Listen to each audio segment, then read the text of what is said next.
नमस्कार दोस्तों, स्वागत है एक बार फिर आपके अपने YouTube पे। हम जो है कलाम की जो है भाषा शिक्षण यानी कि भाषा जो शिक्षण विधियां, हिंदी की शिक्षण विधियां है, उनके जो वन लाइनर क्वेश्चन है उनको देखेंगे। कलाम एकेडमी द्वारा जो है ये पीडीएफ डाली गई थी। तो देखो, सबसे पहला जो है क्वेश्चन कि भाव को प्रकट करने का सर्वोत्तम साधन कौन सा है, तो उत्तर हो जाएगा आपका भाषा।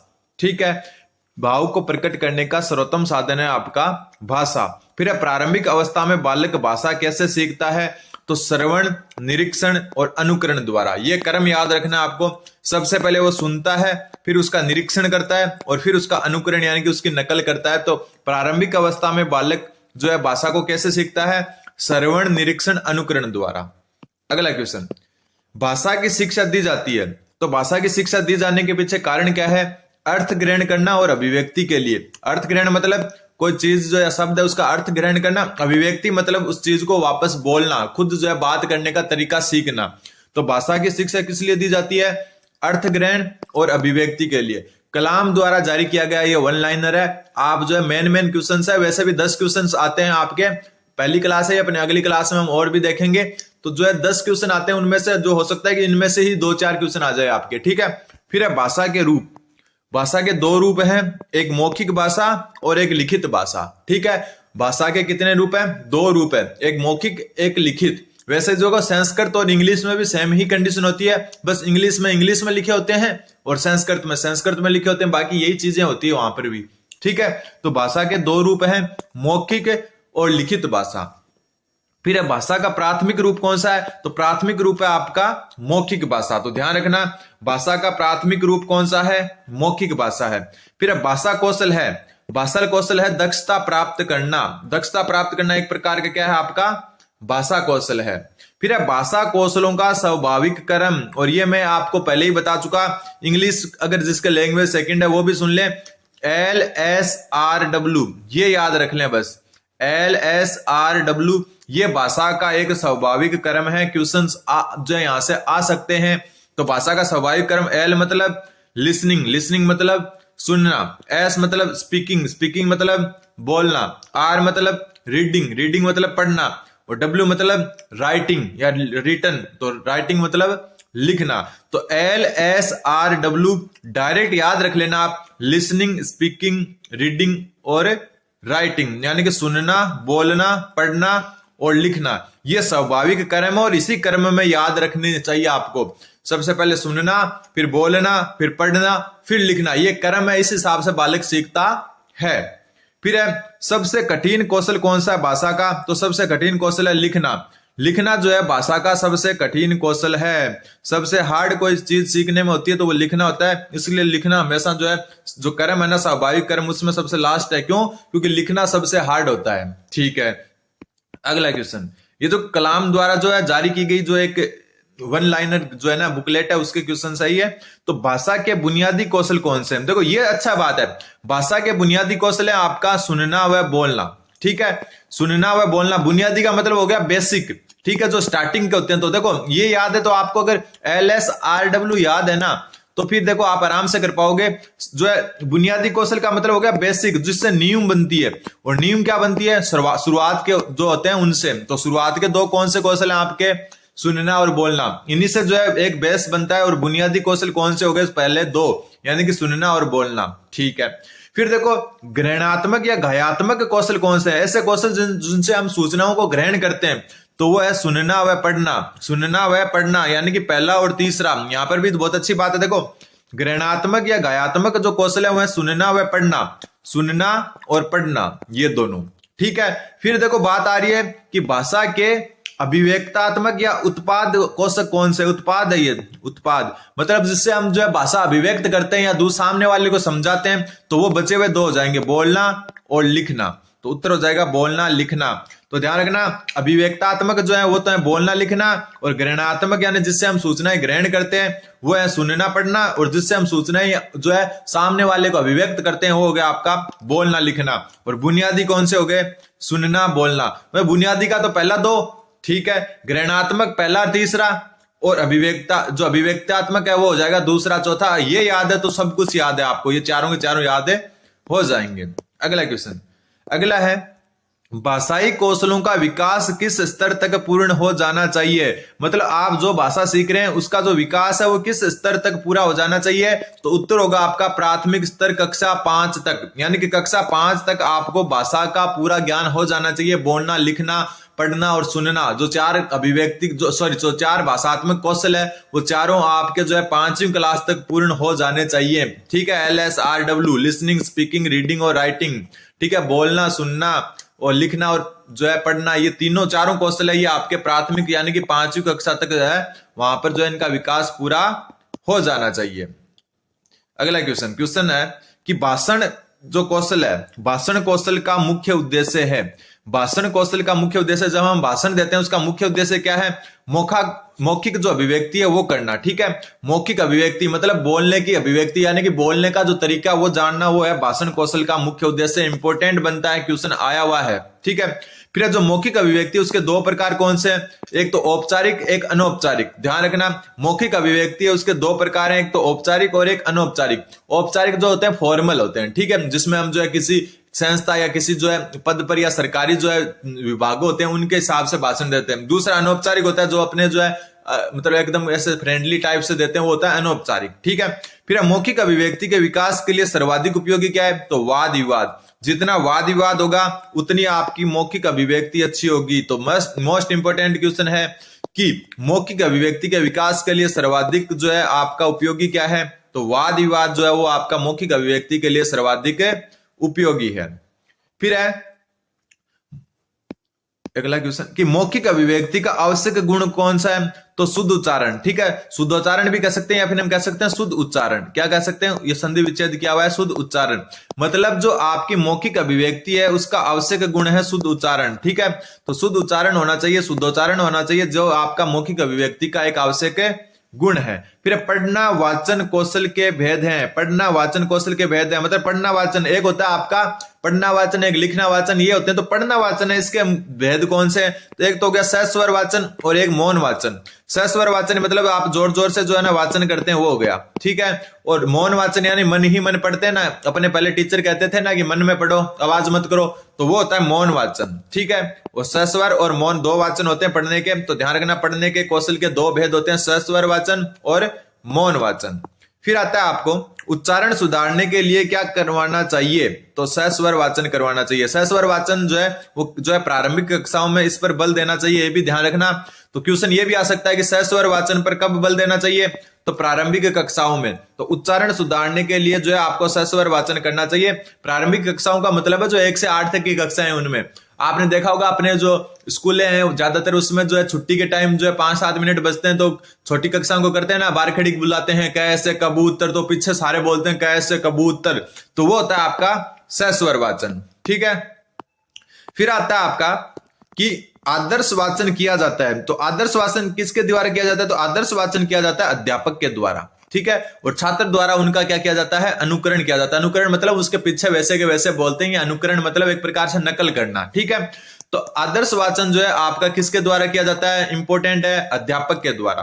फिर आशु भाषण क्या है? तो आशु भाषण बोलने की एक योग्यता है। ठीक है, आशु भाषण क्या है? आशु भाषण बोलने की योग्यता है। फिर सस्वर वाचन के भेद बताओ। तो सस्वर वाचन होता है आपका 3 प्रकार का, आदर्श वाचन, अनुकरण वाचन और समवेत वाचन। ठीक है, सस्वर वाचन जो है आपका आदर्श वाचन में क्या हो गया कि एक अध्यापक है वो आपको पढ़कर सुना रहा है तो एकदम अच्छे स्वर में, तो वो हो गया आदर्श वाचन।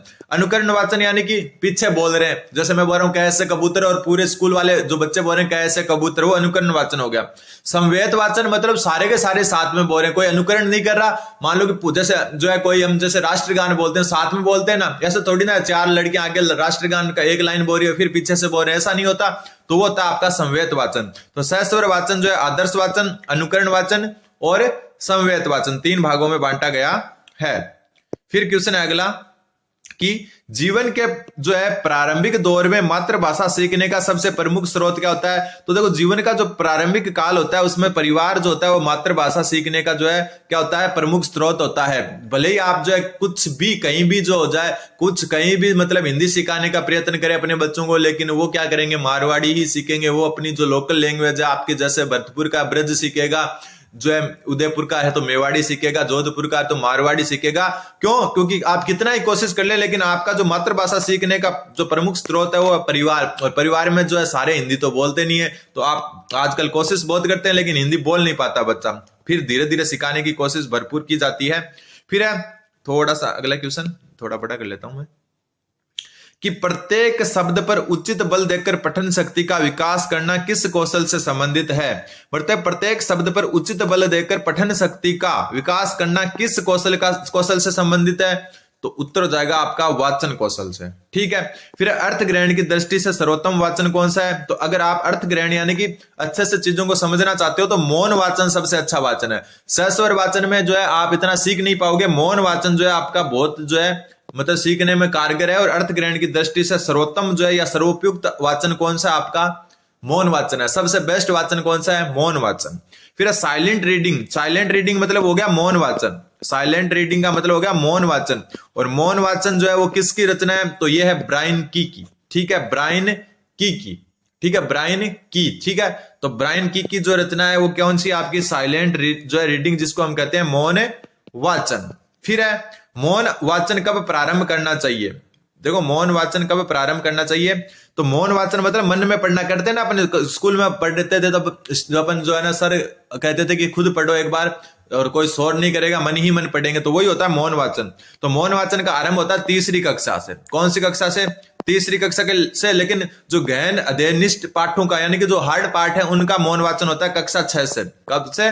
कक्षा 6 से शुरू होता है। तो जो तीसरी कक्षा से मौन वाचन प्रारंभ हो जाता है, लेकिन जो हार्ड टाइप से या थोड़े जो कठिन जो शब्दार्थ है या फिर जो कठिन पाठ है उनका मौन वाचन जो है आपका कक्षा 6 से शुरू होता है।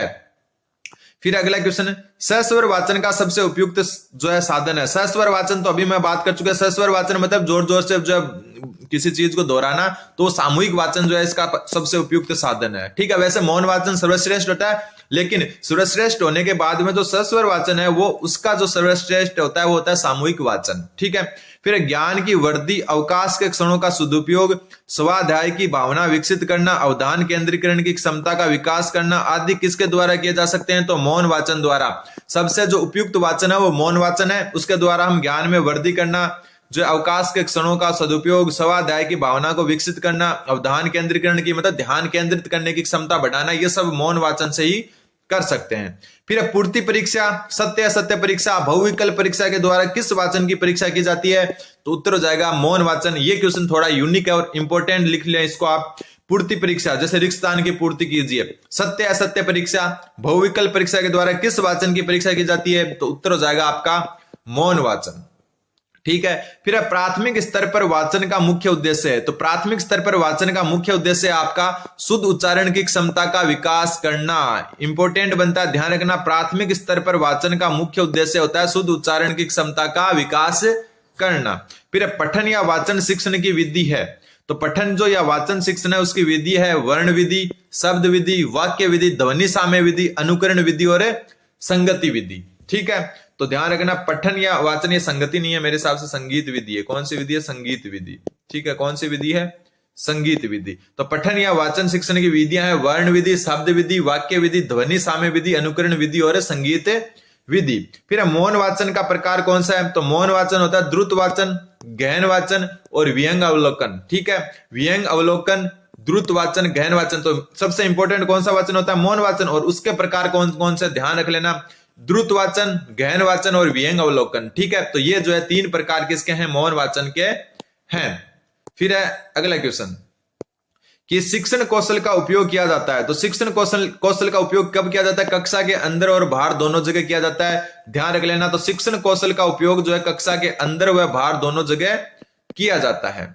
फिर आता है आपका श्रवण कौशल। ये सर्षण नहीं है, श्रवण है। ठीक है, श्रवण है। ये श्रवण कौशल को विकसित करने में आकाशवाणी कार्यक्रम होने वाले दूरदर्शन कार्यक्रम तथा सामूहिक वृहद बाल सभा कार्यक्रम है। तो ये है आपके कक्षेत्र कार्यक्रम यानी कि कक्षा के बाहर होने वाले कार्यक्रम। ठीक है, जो भी आपका आकाशवाणी कार्यक्रम है, दूरदर्शन कार्यक्रम है या सामूहिक वृहद जो है आपकी बाल सभा, ये सारे कक्षेत्र कार्यक्रम के अंतर्गत आते हैं जो कक्षा से बाहर होते हैं। फिर किस मनोवैज्ञानिक के अनुसार बालक को पढ़ने से पहले लिखने की शिक्षा दी जानी चाहिए? इंपॉर्टेंट बनता है, पढ़ने से पहले लिखने की शिक्षा, मतलब कौन सा मनोवैज्ञानिक ये कहता है कि बालक को जो है पढ़ने से पहले लिखना सिखाना चाहिए, तो वह Maria Montessori most important question बनता है। फिर लिखना सिखाने से पूर्व बालकों को चित्रकला सिखानी चाहिए, क्योंकि अक्सर भी जो है चित्र ही होते हैं। ये मत किसका है? ऊपर क्या बोला? पढ़ने से पहले लिखना सिखाओ, ये मारिया मोंटेसरी ने बोला। लेकिन लिखने से पहले चित्रकला सिखाओ, ये बात बोली महात्मा गांधी ने। ये भी एक अलग बनता है। राजस्थान जो इंडिया के जो हिसाब से देखें तो महात्मा गांधी ने क्या बोला? बालकों को लिखना बाद में, पहले चित्रकला सिखाओ। फिर आपका बोलना मनुष्य को पूर्णता तक पहुंचाता है, जबकि लिखना मनुष्य को परम शुद्ध बनाता है। ये कथन किसका है? तो बैंकन का। तो ये भी बहुत अच्छा जो है एक कथन है कि बोलना मनुष्य को पूर्णता तक पहुंचाता है, बिल्कुल, जबकि लिखना जो है वो मनुष्य को परम शुद्ध बनाता है। और ये कथन है आपका बैंकन का, रोजर बैंकन है इनका पूरा नाम। तो ये भी एक जो है आपका अच्छा जो है क्वेश्चन बनता है। फिर जो आता है आपका थोड़ा सा कि भाषा जो कौशल है, भाषा कौशलों में लिखित अभिव्यक्ति रूप है। तो लिखना क्या? लिखित अभिव्यक्ति रूप है।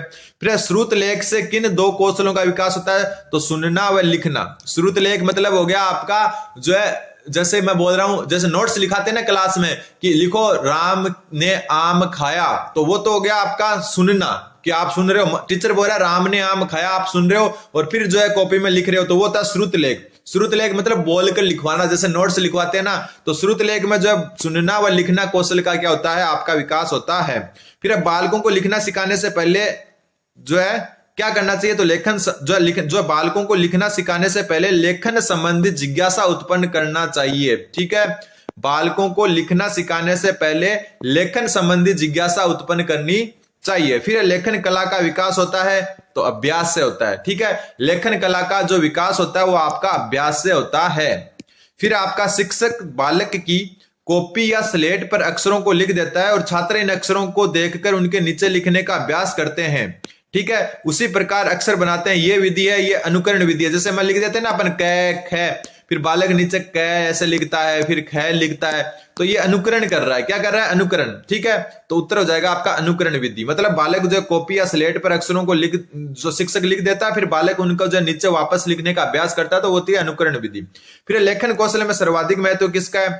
तो वर्तनी का। ठीक है, लेखन कौशल में सर्वाधिक वर्तनी का मतलब हो गया स्पेलिंग। एक प्रकार से लिखना जो है, आप लिख रहे हो जो शब्द सही है या गलत, तो स्पेलिंग होगी एक प्रकार से। तो लेखन जो कौशल है उसमें सर्वाधिक महत्व है आपका वर्तनी का। फिर बालकों को वर्तनी की विधिवत शिक्षा किस स्तर तक प्रदान कर देनी चाहिए? तो प्राथमिक स्तर पर। मतलब वर्तनी की जो शिक्षा है ना, वो आपकी विधिवत रूप से प्राथमिक स्तर पर ही क्या कर देनी चाहिए? जो है उपलब्ध करवा देनी चाहिए। फिर आता है अगला क्वेश्चन कि बालक लिखना सीखते हैं, तो बालक लिखना सीखते हैं सीधी रेखाओं से। तो उत्तर हो जाएगा आपका ऑप्शन जो है सीधा डायरेक्ट जो है वन लाइनर, आपको पता ही। तो बालक लिखना कैसे सीखते हैं? सीधी रेखाओं से। फिर है वर्णों के छोटे छोटे खंड कर उन खंडों का योग कर वर्ण रचना कर लिखना सीखने की विधि है। ठीक है, ये थोड़ा हटा देना। वर्णों के छोटे छोटे खंड कर उन खंडों का योग कर वर्ण रचना लिखना सीखने की विधि किसने दी? तो पेस्टालॉजी ने। ठीक है, मतलब छोटे छोटे वर्णों से शब्दों का निर्माण करना, ये विधि किसने दी? आपकी जो है पेस्टालॉजी ने। फिर डिसलेक्सिया क्या है? तो पठन संबंधी विकार, यानी पढ़ने में जो विकार होता है उसको कहते हैं डिसलेक्सिया। और डिसग्राफिया क्या है? लेखन संबंधी विकार, लिखने में जो विकार होता है वो आपका क्या होता है? डिसग्राफिया होता है। तो उम्मीद है कि आपके समझ में आएगा। चैनल को सब्सक्राइब जरूर करें। एक वन लाइनर था, क्योंकि 10 क्वेश्चन आएंगे आपके हिंदी में, तो मेरे हिसाब से जो है 3 से 4 क्वेश्चन तो इसी क्लास में से आने के चांस रहेंगे, क्योंकि ये बार बार रिपीट होते होने वाले क्वेश्चन है। अभी और क्लास लेकर आएंगे अपन हिंदी शिक्षण विधियों की। तब तक चैनल को सब्सक्राइब करें। धन्यवाद। बंद